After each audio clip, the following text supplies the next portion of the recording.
economic development. Hmm.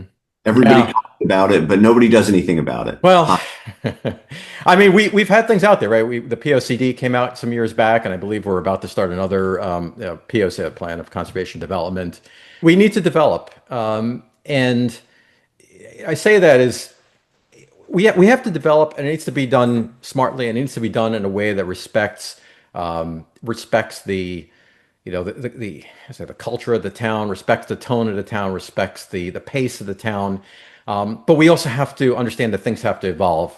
And the town has evolved a lot over the years, right? You can talk to some people, old timers that have been at the town 40 or 50 years and say, well, I remember this. Well, if you go back further than that, the town was actually something very different. And the people at the time allowed for the town to evolve and allowed it to become the vibrant suburb that it is right now. Vibrant in some areas and quiet and bucolic in others. And that's I think that's the way most people would want it to be. In the last reassessment, when that came about, it became clear that the residential part of the town took on a greater share of the tax burden when the commercial values were some of the commercial values were marked down, and that's a burden, right? It's a financial burden on the town, and you take that, those capital needs we talked about, and you have the residential part of the town having to absorb a greater share of that.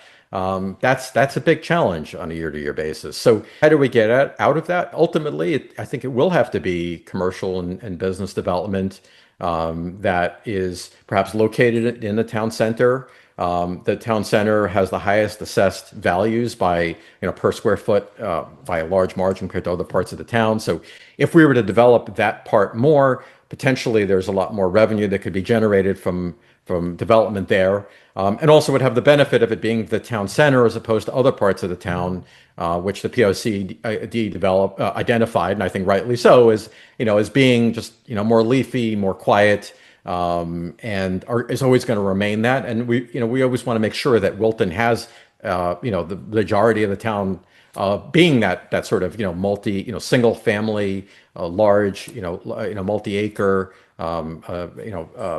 residences. And so on the point of development, I think we have to understand that things do have to evolve. Let's not be too let's not be too conservative in that way. Things have to evolve, but we need to make sure that we do the environmental studies, we do the traffic studies. When I knocked on doors 2 years ago, and now talking to residents of the town, one of the biggest things that come up, if not the biggest thing, is traffic. I do think some of the traffic is just going to happen to Wilton. In other words, it's people moving through Wilton, and regardless of what we do here, I think traffic is going to increase regardless, just because of what's just development in other parts of the state.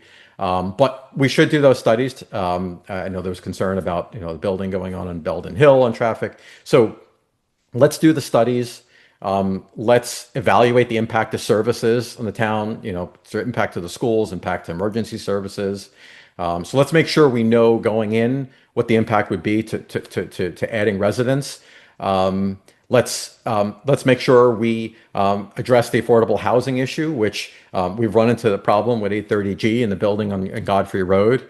So let's not let that happen again. Let's not have a situation where a developer feels the need to invoke 830G and build something that I think from my discussion with people in town, the vast majority of the people in town are concerned with.